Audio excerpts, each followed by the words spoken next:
Ya, kwanza tunamshukuru Mwenyezi Mungu, mechi imemalizika salama. Wako wachezaji wamepata shida kidogo, kama Pacome Zouzoua amepata maumivu kidogo kwenye sehemu yake ya goti, ikatulazimu tumtoe kipindi cha kwanza, lakini naamini pia kuna wachezaji wa Singida ambao niliwaona kama kina Gede hapo walipata shida kidogo. Kwa hiyo tumshukuru Mwenyezi Mungu, hajakuwa majeraha makubwa sana kwa ambacho tumekiona kwa siku ya leo. Tumshukuru Mwenyezi Mungu pia kwa ushindi ambao tumeupata, goli 3, clean sheet safi.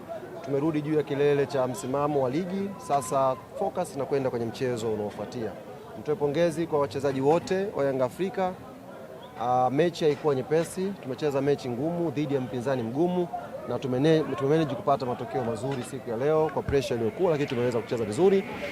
Na la pili, napongeze benchi la ufundi kwa mipango ambayo wamekuja nayo kwenye mchezo wa leo. Imetusaidia, imetulipa, tumeweza kupata matokeo mazuri. Mwisho ni wapongeze sana mashabiki wa Yanga waliokuja leo KMC Complex. Bado michezo 7 ukijumlisha na huu wa leo, Yanga haiwezi kuwa bingwa kama wachezaji watakuja katika viwanja wakuta viwanja havina watu. Kiwango kile kile ambacho tulikosoa, tulishauri, tulitoa maoni yetu baada ya mchezo na Dodoma, ndio kiwango kile kile cha nguvu na jitihada na kujitoa tunatakiwa tuwe nacho kwenye kusupport timu kwa wakati huu. Wamekuja kwa wingi leo, lakini nawaomba mechi ijayo na Namungo itakuwa ni siku ya Jumatatu inshallah, na mnafahamu Namungo pia ni kadabi kingine kadogo hako. Tuje kwa wingi, tuwasukumu wachezaji wetu tuweze kupata matokeo mazuri inshallah. Kutokea jana kuja leo mlikuwa nafasi ya pili kwenye msimamo wa ligi. Mnaifeel hiyo pressure ya panda shuka kwenye msimamo wa ligi? Labda nyinyi ni wageni na mmesahau.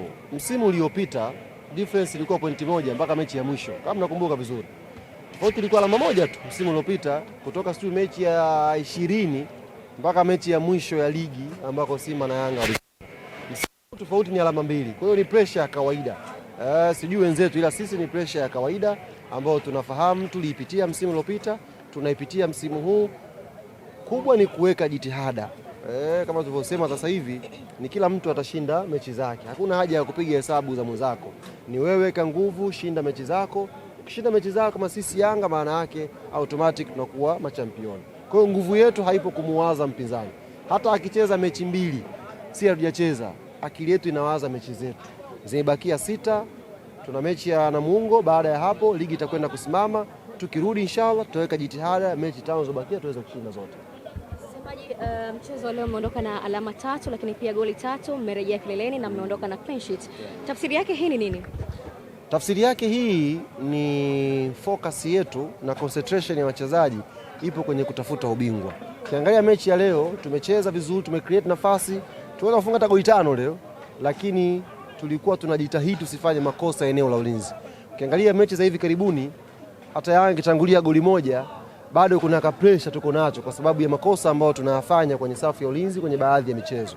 Kwa hiyo concentration ikiongezeka, makosa yakipungua kwenye safu ya ulinzi, kwa ligi inavyokwenda, kuna mechi hapa utashinda kwa 1-0, kuna mechi utashinda kwa 2-1. Kwa hiyo cha muhimu sisi ni kutokufungwa goli.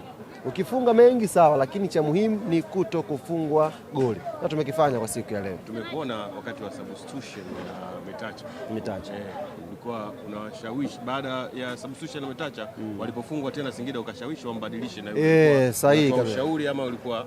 Nilikuwa na mshauri kocha wa Singida. Sababu makipa si wako watatu. Wa kwanza kafungwa, kamtoa.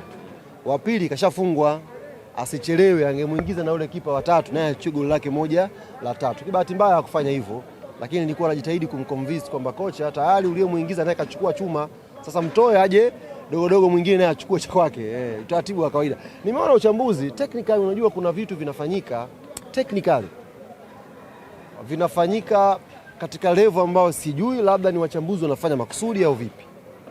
Kwa mchambuzi amesema kosa la Metacha Mnata, na hapa sasa anakuja kama mchambuzi hapa. Si ndio? Anasema kosa la Metacha Mnata, amepanga ukuta, amekaa nyuma ya huo ukuta baada ya kupanga. That's very right, si ndio? Lakini tuulizane, Alan Okello kafunga ule mpira kwenye mwamba upi?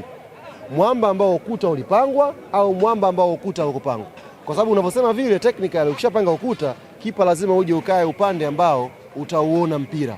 Sasa tuulizane hapa, kama Metacha angekuja katikati ya goli alikopiga Alan Okello angeenda kule? Asingeenda, lakini alipokaa ndo mpira. Kwa nini hatujaulaumu ule ukuta? Kwa sababu mpira umepita kwenye ukuta. Okello angepiga kwenye mwamba ambao uko wazi akafunga, ungemlaumu goalkeeper. Kafunga katika mwamba ambao ukuta ulisimama, hamna kipa angepanga ukuta alafu arudi acheze kule ambao Okello kaweka. Zile foul anapiga watu wawili tu duniani, ndugu zangu. Wawili tu zile foul za namna ile. Anapiga Lionel Messi, anapiga na Alan Okello Starboy. Wawili tu. Sasa kama ndio mfumo huu wa kufukuza makipa baada ya Okello kufunga foul, tujiandae hizo mechi 6. Kuna watu vibarua watakuwa hawana. Kama taratibu ndio huu, zitaingia sana zile, ndugu zangu. Msemaji umezungumza kuhusiana na mashabiki. Tumeona wakati anaingia captain walisimama na kuanza kumpigia pongeza. Pengine kile ambacho ulikuwa unawaomba wamekifanyia kazi na wamempokea vizuri. Wamekifanyia kazi na wamesahihisha makosa yao. Kama ambavyo wachezaji huwa wanakosea dakika 90, na sisi viongozi na mashabiki na wanachama kuna moment tunakosea. Kwa Bakari alifanya makosa kwenye hali ya mchezo na sisi tukakosea kwa kumuataki mchezaji wetu na kumtoa mchezoni. Kwa leo mashabiki wamesahihisha makosa yao. Wakati anaingia wamekuwa naye, na kama kuna moment ambayo nilifurahia alivyoingia, alienda straight kusalimiana na Djigui Diarra kwamba tuko sawa, tuko fresh, boli ipigwe. Tukiwa na mood hii, tukawa moja wote, furaha ikatawala, hakuna wa kutuzuia hapa. Hakuna, tukiwa wamoja, furaha ikatawala, tukacheza kwa jitihada, naamini inshallah tunachukua indoo mapema sana.